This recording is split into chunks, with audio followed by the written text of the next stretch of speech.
Across the whole country, 25 million Americans live in food deserts.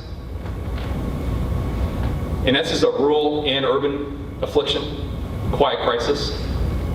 Here in Virginia, did a reading last night on this. Here in Virginia, the state of Virginia alone, 18%, almost 1 in 5 of Virginians live in food deserts. That's 1.4 million Virginians. Here in Richmond, 46,000 Richmond residents live in a food desert. Quiet crisis that lulls us into complacency. Except where there's leadership. Leadership like this church, like this ministry. Leadership like the mayor here in Richmond. Leadership like with community organizations. And so that's why my personal interest here is then at NRCS to get engaged with this. This is a little bit outside, I'll be honest, of our comfort zone, and that's okay. So we were, as I said, created in the Dust Bowl. We have offices from northern Maine all the way across this country, all the way across the international date line, the Pacific Ocean. We have people working in northern Alaska all the way to Puerto Rico. The vast majority of our folks work out of field offices, 2,800 field offices. They work with agriculture, farmers and rangers, forest landowners. But I see nowhere in the title of our department, it's not the U.S. Department of Rural Agriculture, it's not the Department of Big Agriculture, it's the Department of Agriculture. Where in the city of Cleveland, 56%, over half the city lives in a food desert. The city of Cleveland's in tough shape. And the urban agriculture movement has been going there for at least 15 years, and it's there the leadership of the city of Cleveland realizing there's got to be a different way. A lot of folks there need help. Leadership from Congress, Congresswoman Marcia Fudge, really taking this on as her personal mission, but also then trying to wrestle us federal agents of hopefully good to help these folks. So over the last 3 years, we partnered up with Federation of Southern Cooperatives, Ohio State Extension, City of Cleveland, Cuyahoga County, and then just local residents. And we've installed over 94 high tunnels across the city into neighborhoods. And these are both agricultural infrastructure, but really increasingly this is about community social infrastructure. So we're partnering with churches, we're partnering just with homeowners and residents. What the city does, they'll come in, they'll raise the house, remove it from the abandoned lot, restore it to the state. Extension comes in, does the soil testing, make sure it's safe.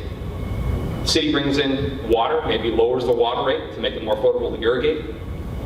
We come in, we install the high tunnel, maybe we try some technical assistance, some help, some training for that producer.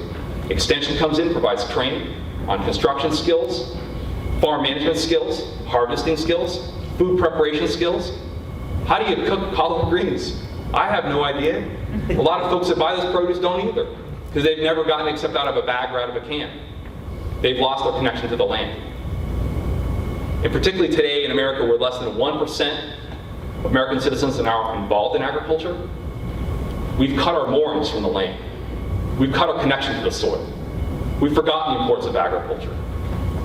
We've forgotten that growing life is about sustaining life. That's why I want NRCS to be part of this puzzle. In Detroit, we've partnered with 39 different community organizations to put in high tunnels in Wayne County, in the city of Detroit, over a multi-year initiative in the city. And they're all focused in limited resource communities, poverty-stricken communities, to provide access to fresh produce, but also then to provide those workshops as training opportunities.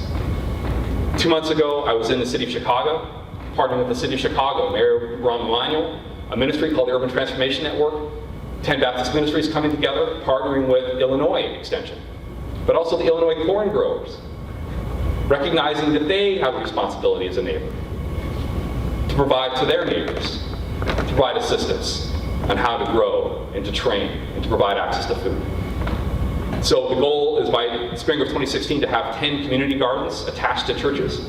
The event I was at with the mayor is right next to the church, was an abandoned lot. The city donated this lot to the church, and they've been using it now for several years as a grounds of education, of food production for their own nutrition center, providing cooking classes to adults, gardening classes to children, construction classes to youth, so they realize that perhaps there's a different path. And when I went up to, I drove in this event, I swear to God, they had a banner up, and the motto for this group is, "Don't shoot, I'm gardening." I was like, whoa, what do I get into? What is this? That's their motto. A lot of our folks, this is way outside. I'm looking at my colleagues sitting in the back here.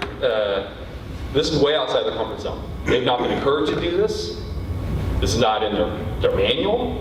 We don't have training for this. And when a pastor shows up from a church, it's, okay, well, I'd like to help, but I'm not sure I'm allowed to do this.